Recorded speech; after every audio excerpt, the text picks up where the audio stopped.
अब सूने शबे गम तोड़ा है, अब जाग उठे हैं दीवाने, दुनिया को जगा के दम लेंगे। मुझे एक बात यहां पर बताई गई है कि मालवनी इलाके के अंदर बहुत सारी गरीब बस्तियां हैं, लेकिन मालवनी की पहचान किस बात के लिए हो रही है? तो नशे के कारोबार के लिए हो रही है। मैं मालवनी की पुलिस को यह बताना चाहता हूं, अगले कुछ दिनों का हम वक्त दे रहे हैं। अगर ये कारोबार आपने बंद नहीं करवाया तो इम्तियाज जलील खुद आएगा यहां पर मालवनी में ये नशे का कारोबार बंद करने के लिए। मैं मालवनी पुलिस के तमाम वरिष्ठ अधिकारियों को यह कह रहा हूं कि हम अपनी आंखों के सामने हमारी नौजवान नस्ल को बर्बाद होते हुए नहीं देख सकते, और कोई साथ दे ना दे, मेरी माएं और बहनें मेरे साथ पूरी ताकत के साथ खड़े रहेगी। मैं तमाम मजलिस के जिम्मेदारों को यह कहता हूं, रिजवाना जी एक घर में जाइए, मुझे बताइए किन किन इलाकों के अंदर, किस थाने के अंदर ये नशे का कारोबार चल रहा है। अगर कुछ दिनों के अंदर अगर ये बंद नहीं होता है पूरी तरीके से, मालवनी की आवाम, नौजवानों, बुजुर्गों, मेरी मां और बहनों, मैं तुम्हें इतना यकीन दिलाता हूं, मालवनी की सड़कों के ऊपर इतना भव्य मोर्चा नहीं देखे होंगे जितना मोर्चा हम निकालेंगे यहां पर, और उसमें आप लोग हमारा साथ देंगे। मुझे मालूम है कि आज इस मुल्क के अंदर एक साजिश के तहत नशे का कारोबार इन बस्तियों के अंदर खोला जा रहा है। यकीन मानिए, अगर पुलिस चाही, सरकार चाही, प्रशासन चाहा, 24 घंटे के अंदर ये बंद कर सकते हैं, लेकिन कहीं ना कहीं ये नौजवान नस्ल बर्बाद होना, नशे का लत लगाओ इन्हें, ये किसी काम के नहीं रहना, ये सब साजिश के तहत अलग अलग शहरों के अंदर ये देखने को मिल रहा है। मुझे यकीन है यहां की पुलिस इस बात को संजीदगी से लेगी और ये कारोबार बंद करेगी। अगर नहीं करेगी तो इम्तियाज जलील सड़क के ऊपर उतरेगा और यहां पर एक भव्य मोर्चा निकालेगा, पुलिस के खिलाफ निकालेगा कि तुम नहीं बंद कर रहे, और अगर तुम कह दो कि हम नहीं बंद कर सकते तो हम में इतनी ताकत है कि हम भी जाकर उसे बंद करवा सकते हैं। मेरे भाइयों, ये बहुत ही संजीदा मसला है और इसके ऊपर हम सबको बहुत ही गौर के साथ इस बात को सोचने की जरूरत है।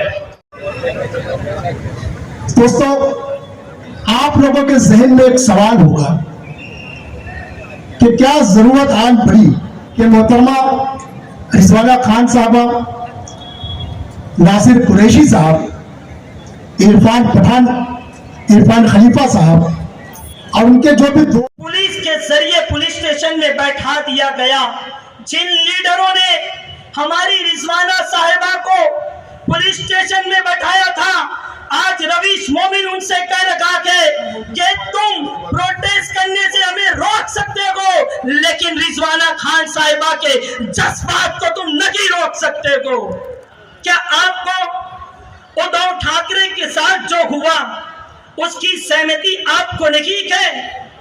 आज होने में बदलाव चाहिए तो मजलिस का साथ चाहिए। ये आपसे मैं एक रिक्वेस्ट करता हूं कि आने वाले वक्त में आप लोग किसी से डरने की जरूरत नहीं है।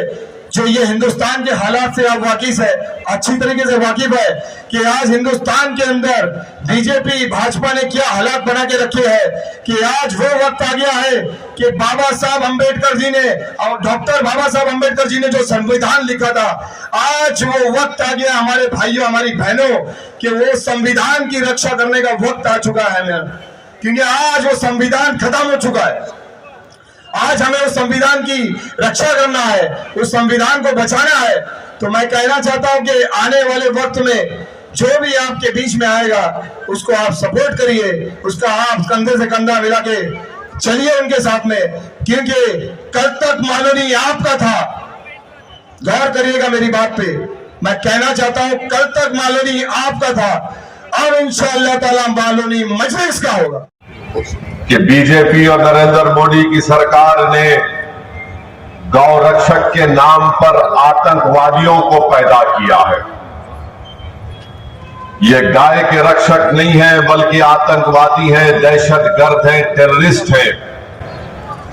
हम यकीनन जो कानून है जिसमें कहते हैं कि गाय को नहीं काटा जा सकता, हम उस कानून को मानते हैं, मगर आखिर ये कौन लोग हैं जिनको भाजपा ने बीजेपी ने ऐसे ऐसे ग्रुप को तैयार किया जिनका मकसद ये है कि जो दाढ़ी और दिखती है, सर पे टोपी दिखती है, उसको मारते हैं, पीटते हैं, उसकी बेइज्जती करते हैं, वीडियो रिकॉर्डिंग करके यूट्यूब और फेसबुक पर लाइव डालते हैं। हमने उसकी मजम्मत की। हमने इस बात का मुतालबा किया कि इन लोगों को रोका जाए। हमने इस बात का जिक्र किया कि इन्हीं लोगों की जुल्म की वजह से टेररिस्ट आतंकवादी आते हैं, आकर जुनैद और नसीर को किडनैप करके मारते हुए लेकर जाते हैं। किसकी गाड़ी में? हरियाणा हुकूमत की गाड़ी में, जहां पर बीजेपी की सरकार है। और इतना मारते हैं कि पुलिस स्टेशन को जब लेकर पुलिस के लोगों से कहते हैं कि ले लो इन लोगों को, गिरफ्तार करो, तो पुलिस देख के उनकी हालत देखकर कहती है कि हम नहीं लेंगे इनको।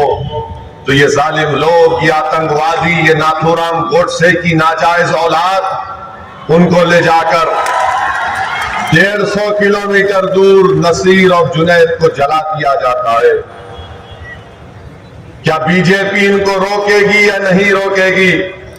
मजलिस ने इस बात का मुतालबा किया कि पीलू हो, रकबर हो, इखलाक हो, हाफिज जुनैद हो, ये हेट क्राइम है और इसको रोकने की जिम्मेदारी भारत के वजीर आजम नरेंद्र मोदी पर और उनकी पार्टी पर आयद होती है। हमने इस बात का मुतालबा किया कि अक़लियतों का बजट नरेंद्र मोदी की सरकार ने इस बजट में 40% कम कर दिया। मौलाना आजाद नेशनल फेलोशिप को खत्म कर दिया, प्री मैट्रिक स्कॉलरशिप के पैसे कम कर दिए, मेरिट कम मीन्स के पैसे कम कर दिए। हम पूछना चाहते हैं भारत के वजीर आजम से कि आपने तो बड़ा झूठ कहा था कि मैं मुसलमानों के हाथ में, एक हाथ में कुरान और दूसरे हाथ में कंप्यूटर दूंगा, मगर नरेंद्र मोदी और बीजेपी आरएसएस नहीं चाहती कि माइनॉरिटीज, अक़लियतें, अल्पसंख्यक समाज, मुसलमान, बल्कि दलित और आदिवासियों के भी स्कॉलरशिप के पैसे कम कर दिए। भारत के वजीर आजम नहीं चाहती है कि हमारे बच्चे, हमारी बेटियां स्कॉलरशिप के पैसों पर लेकर जो तालीम हासिल कर रही थी, ताकतवर बन रही थी, इनको इनके हक को मालूम हो रहा था तो उसको बंद करने के लिए बजट को कम कर दिया। हमने मुतालबा किया कि इस स्कॉलरशिप की रकम में जो पहले थी उससे ज्यादा इजाफा करनी चाहिए। आज मजलिस ने एक रेजोल्यूशन पास किया और ये कहा कि बीफ के नाम पर, ये अजीब बात है कि मेघालय में अब इलेक्शन हुआ तो वहां पर बीजेपी का लीडर कहता है कि मेघालय में बीफ बैन नहीं होगा, मगर महाराष्ट्र में बीफ बैन है। गोवा में बीफ बैन नहीं है मगर महाराष्ट्र में बीफ बैन है। शायद वहां पर मेघालय में मम्मी बोलते, यहां पर मां बोलते हैं। अब आप बताइए कि अगर मोहब्बत होनी चाहिए तो हर जगह होनी चाहिए बीफ बैन के सिलसिले में, मेघालय का बीजेपी का सदर बोलता नहीं, यहां पर हम नहीं लगाएंगे, यहां पर खाएंगे। जब वहां पर खा सकते, गोवा में खा सकते, तो फिर सब जगह खाना चाहिए ना।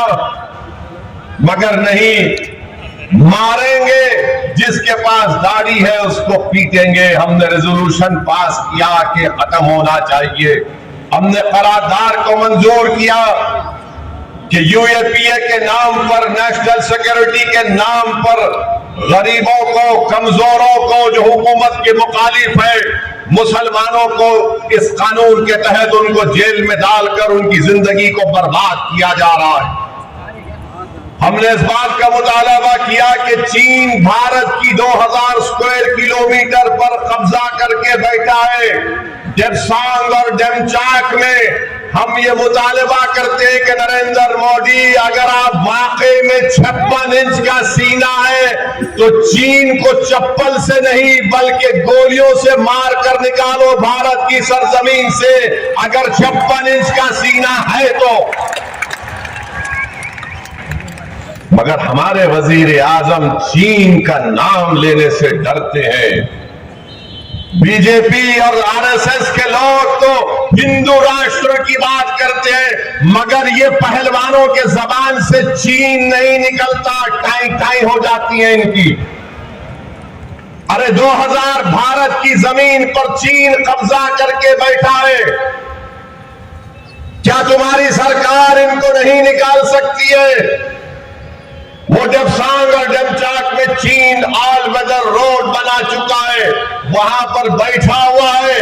और भारत के वजीर आजम जब इंडोनेशिया में G20 का इजलास होता है तो 56 इंच का सीना रखने वाला वजीर आजम, 130 करोड़ जनता का वजीर आजम अपनी कुर्सी से उठकर पलटकर जाकर चीन के सदर से मिलता है। Hello, how are you? कहीं हमारा गर्दन काटा जा सके, बताओ हमको कौन है वो जो हमारी गर्दन काटना चाहता है? बताओ, मैदान और वक्त मुकर्रर करो, हम भी देखना चाहते हैं। और याद रखो, अगर तुम मुझे काट भी दोगे तो मैं अल्लाह के नाम पर शहादत पाऊंगा, मैं मरूंगा नहीं, जिंदा रहूंगा। मैंने जुनैद और नसीर दोनों की पैसे देकर मजलिस के कैंडिडेट को तुमने विड्रॉ किया, इंशाअल्लाह ताला वो दोबारा गलती नहीं होगी। हम अच्छे उम्मीदवार को रखेंगे। और मेरी आपसे इल्तिजा है, गुजारिश है, अगर बल्दिया के म्युनिसिपल इलेक्शन आते हैं तो मजलिस के उम्मीदवारों को कामयाब करिए। आप अपनी दुआओं से और अपने वोट से अपनी आवाज को रखिए। और उनको ये बता रहा था कि असद भाई देखिए कि एक वो वक्त था कि मुंबई में जलसे नहीं लिए जा सकते हैं, तुम इस इलाके में नहीं आ सकते हैं, यहाँ पर पुलिस वाले परमिशन नहीं देते हैं, कहीं पर पुलिस परमिशन देकर कैंसिल कर देती है।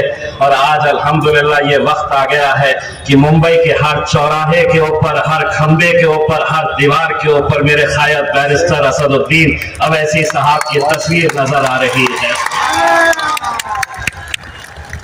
मैं बहुत बहुत शुक्रगुजार हूं हमारे मलाड के मजलिस की पूरी टीम का, हमारी बहन रिजवाना ईसा का, नासिर कुरैशी साहब का और इरफान खलीफा साहब का। मुझे बता रहे थे कि बहुत तकलीफें दिए हैं, कई जगह के ऊपर पोस्टर्स और होर्डिंग्स फाड़ने की कोशिश की गई, कई जगह के ऊपर फाड़े हैं। तो जिन्होंने भी ये जुर्रत की है उनको इतना बता दो कि हम इतने भी शरीफ नहीं है।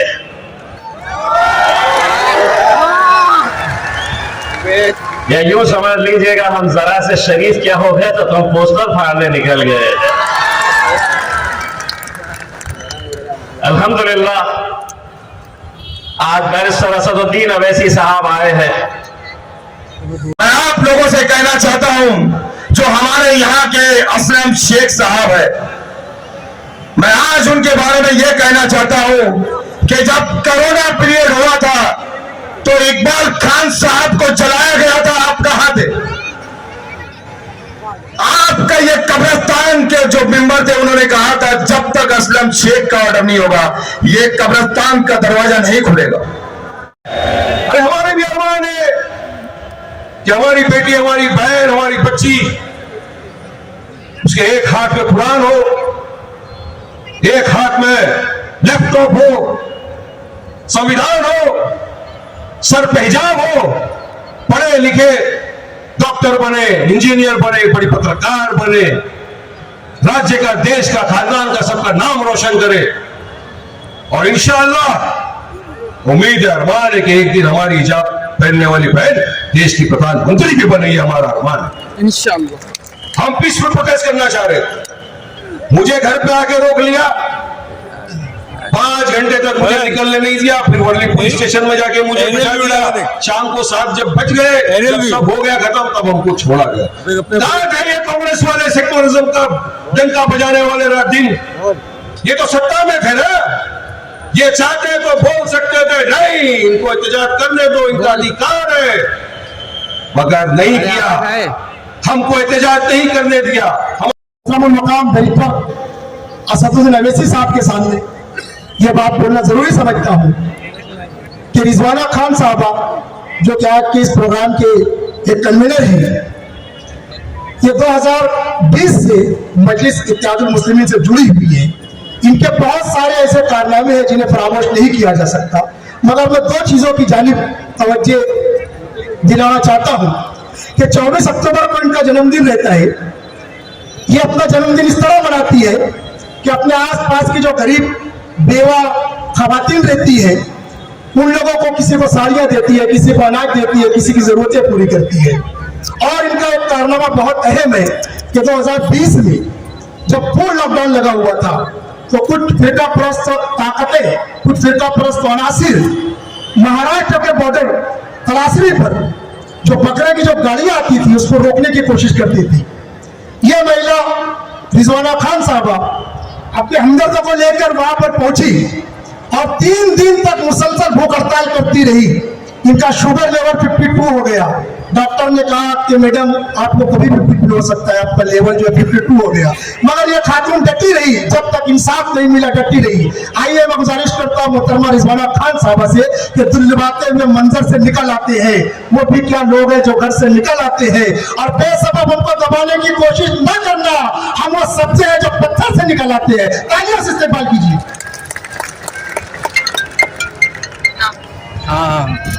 वही बना। अस्सलाम वालेकुम रहमतुल्लाहि व बरकातुहू। मंच पे उपस्थित ऑल इंडिया मजलिस इत्तेहादुल मुस्लिमीन के हम सब के राष्ट्रीय अध्यक्ष जनाब बैरिस्टर असदुद्दीन ओवैसी साहब, ऑल इंडिया मजलिस इत्तेहादुल मुस्लिमीन के महाराष्ट्र के अध्यक्ष व खासदार इम्तियाज जलील साहब, ऑल इंडिया मजलिस इत्तेहादुल मुस्लिमीन के राष्ट्रीय प्रवक्ता वारिस पठान साहब, मजलिस इत्तेहादुल मुस्लिमीन के मुंबई के अध्यक्ष फयाज अहमद खान साहब, मजलिस इत्तेहादुल मुस्लिमीन के मुमरा के अध्यक्ष सैफ पठान साहब, मजलिस इत्तेहादुल मुस्लिमीन के हैदराबाद से आए हुए हमारे मेहमान जिनका मैं नाम नहीं जानती हूँ, मुझे माफ करना, उनका भी इस्तकबाल है इस मालवनी की सरजमी पे। मैं कहना चाहती हूँ कि मालवनी के लिए आज 26 फरवरी ये तारीख रहेगी, ये हमेशा हम याद करेंगे, क्योंकि इम्तियाज जलील साहब ने ये मौका हमें दिया। मैं दिल से शुक्रिया अदा करती हूँ कि उन्होंने मुंबई में मालवनी की सरजमी को चुना, क्योंकि यही मालवनी की आंखें तरस रही थी हमारे सदर को देखने के लिए। मजलिस इत्तेहादुल मुस्लिमीन के सदर जनाब बैरिस्टर असदुद्दीन ओवैसी साहब की लिए एक नजर के लिए हम तरस रहे थे। आज वो मौका हमें इम्तियाज जलील साहब ने दिया। मैं बहुत बहुत शुक्रिया अदा करती हूँ, क्योंकि ये मेरी मालवनी के लोग बहुत ही मायूस और बहुत ही कमजोर और बहुत ही सच्चे दिल से जब किसी को चाहते हैं, ये मैं जानती हूँ, क्योंकि मैं इनके बीच में रोजाना कुछ न कुछ काम करती रहती हूँ। मुझे पता है कि मालवनी के लोगों का दिल कैसा है। जब किसी को मोहब्बत से नवाजते हैं तो कहाँ से कहाँ पहुँचा देते हैं, लेकिन जिसको मोहब्बत से नवाजते हैं, अपने वोटों से नवाजते हैं, लेकिन वो तो ऊपर पहुंच चाहता है, लेकिन मेरी मानवनी की जनता यहीं की यहीं रह जाती है। इनकी तकलीफ कोई देख नहीं पाता। जब मेरे पास मेरी बहनें आती है, ऐसी झोली फैलाती है कि रिजवाना आपा कुछ करो, तो जब मुझे वो जज्बा याद आता है जनाब बैरिस्टर असदुद्दीन ओवैसी साहब का कि हिम्मत से काम लो, जज्बे से काम लो, अपने हक की आवाज को बुलंद करो, क्योंकि हमें ताकत दी है। हमें बाबा साहब अम्बेडकर के संविधान ने, हमें तो मालूम था संविधान है, लेकिन हमें समझाने वाले जनाब बैरिस्टर असदुद्दीन ओवैसी साहब, ये जो आपकी बहन आपके बीच से यहाँ पर खड़ी है, तो ये मौका देने वाले जनाब बैरिस्टर असदुद्दीन ओवैसी साहब है। तो मुझे ये हिम्मत में मुझे गर्व महसूस होता है कि मैं भी आपके बीच से यहाँ तक आ सकती हूँ। तो मेरी बहनें मालवनी के घर घर से उठेंगी और माँ फातिमा के जैसा काम करेंगी, क्योंकि सावित्री बाई फुले भी एक दलित थी, वो भी बच्चों को पढ़ाना चाहती थी, घर घर से वो बच्चों को लेकर पढ़ाने का काम शुरू किया, तो उनका साथ माँ फातिमा ने दी। तो क्यों ना हम माँ फातिमा के जैसा काम करें, क्योंकि हमारे पास जनाब बैरिस्टर असदुद्दीन ओवैसी साहब की ताकत है, मजलिस इत्तेहादुल मुस्लिमीन की ताकत है। तो हमें आगे बढ़ना चाहिए और मजलिस का साथ देना चाहिए। ये जो पूरा मजमा बैठा है मानवनी का, आज ये वादा करें कि जनाब बैरिस्टर असदुद्दीन ओवैसी साहब की जमात को कामयाब करेंगे। जिस तरीके से तुमने हर साल किसी को वोट दिया, मोहब्बत दी, वो तुम्हें हर 5 साल में आता है, सपने दिखाता है, और सपने तो आप देख लेते हो क्योंकि आप बहुत ही मासूम हो। मुझे पता है मेरे मानवनी की जनता को बहुत इनोसेंट है, उन पे भरोसा करती है, अपना वोट दे देती है, वही 5 साल निकल जाते हैं, हमारे सपने के सपने रह जाते हैं। तो जनाब बैरिस्टर असदुद्दीन ओवैसी साहब जो सड़क से लेके संसद तक आवाज उठाते हैं, तो क्यों ना हम उनकी ताकत को मजबूत करें, क्यों ना हम घर घर से उठे और उनको वोट की ताकत से नवाजे। जब वो हमारे वोट नहीं लेने पर इतना काम करते हैं, जब हम वोट देंगे तो वो कितना कुछ कर जाएंगे। और मैं एक बात बताना चाहूंगी, जब मुस्लिम आरक्षण की बात आई तो हमारे इम्तियाज जलील साहब ने महाराष्ट्र से लश्कर लेकर आए और ये कह दिया, बता दिया कि तिरंगे की रैली लेकर आए। रैली नहीं, वो रेला था। रेला लेकर जब वो मुंबई की सरजमीन चांदीवली में आए तो वाकई में वो एक तारीफ थी कि ये है मजलिस के शेर। असदुद्दीन ओवैसी साहब का साथ देना होगा, क्योंकि जब आरक्षण की बात आती है तो हमारे बच्चों की बात आती है। हमारे बच्चों का मुस्तकबिल कैसे संवरेगा? जब तक हम बहनें खड़ी नहीं होंगी तब तक हम मुस्तकबिल नहीं संवार सकेंगे। क्यों हमारा बच्चा डॉक्टर बनना नहीं चाहिए, टीचर नहीं बनना चाहिए? बनना चाहिए, IAS बनना चाहिए, IPS बनना चाहिए। तो उसके लिए हमें सही नेता की जरूरत है। जनाब बैरिस्टर असदुद्दीन ओवैसी साहब के जैसे नेता की जरूरत है। तो हम सबको एक होकर बैरिस्टर ओवैसी साहब का साथ देना है और उनके कंधे से कंधा मिलाकर चलना है। और मैं एक बात बताना चाहती हूँ कि आपको कि यहाँ पे जितने भी लीडर आए, कांग्रेस के आए, बीजेपी के आए, सेना के आए, राष्ट्रवादी कांग्रेस के आए, आपके बीच में एक नेता बन के आए, लेकिन मेरे सदर जनाब बैरिस्टर असदुद्दीन ओवैसी साहब आपको नेता बनाने आए, आपका हक समझाने आए। वो नेता बनने नहीं, वो चाहते हैं कि हर जगह जगह से एक ओवैसी पैदा हो, ओवैसी खड़ा हो और सियासत में वो मुकाम पैदा करे, आंखों में आंख डाल के बात करे। वो नेता बनाने के लिए मेरे सदर यहाँ आए हैं। तो माननीय की जनता को मैं कहना चाहती हूँ कि आने वाले वक्त में मजलिस का पर्चा कॉलोनी में लहराना चाहिए। जोरदार तालियां बजाएं असदुद्दीन ओवैसी साहब के लिए, जो आज आपके लिए इतना समय निकाल कर यहाँ पर आए हैं। जोरदार तालियों से स्वागत है मेरे सदर का। अस्सलाम वालेकुम। मैं अपने शब्द खत्म कर रही हूँ क्योंकि मैं तो आपके बीच में ही रहती हूँ। आज मेरे सदर को सुनना है और ये हमारी जो दिली ख्वाहिश है आज अल्लाह ताला ने पूरी की। अल्लाह हाफिज। मैं अपने शब्द खत्म करती हूँ। चले गया। मैं ये भी कहना चाहता हूँ, आज खास तौर से महाराष्ट्र के अंदर और बम्बई के अंदर जो मुस्लिम एरिया है, आप देखते होंगे जहां पर भी मेरे मुस्लिम भाई बसते हैं और मुस्लिम आबादियों के अंदर आप जाकर देखिए, कोई किस्म का डेवलपमेंट का काम नहीं। यहाँ का जो MLA होता है, यहाँ का म्युनिसिपल का जो मेयर होता है, उसकी जिम्मेदारी बनती है। मगर जो बसने वाले मुसलमानों की आबादी के अंदर, मुसलमान दलितों की आबादी के अंदर जाकर देखिए, वही ओपन नाले, वही गले खुले रहते देते हैं और पीने की पानी की सहूलत भी नहीं दी जाती है। और उसके अलावा जहाँ पर बड़ी कास्ट के लोग रहते हैं, चाहे ब्राह्मण्स हो चाहे ओबीसी के लोग रहते हैं, उनकी आबादियों के अंदर जाकर देखिए किस किस्म का डेवलपमेंट किया जाता है।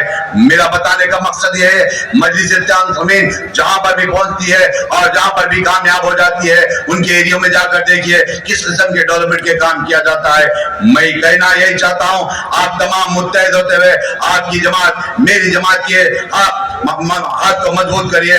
आने वाले बल्दिया का इलेक्शन हो या एमएलए के इलेक्शन के अंदर आपकी जमात मजलिस इत्तेहाद मुस्लिमीन को आप आपका कीमती वोट देकर कामयाब कराइए। मैं ये भी कहना चाहता हूँ, आने वाले दिनों के अंदर इंशाल्लाह या 2-3 महीने के अंदर यहाँ का बीएमसी का इलेक्शन होने जा रहा है और थाने का इलेक्शन होने जा रहा है। उसी तरीके से कहीं भी हो, जो भी महाराष्ट्र के अंदर जो म्युनिसिपल के इलेक्शन होंगे उसके अंदर मजलिस इत्तेहाद मुस्लिमीन पहली मर्तबा नहीं कई मर्तबा हिस्सा लेते हुए और कई जगह पर कामयाब हासिल करी।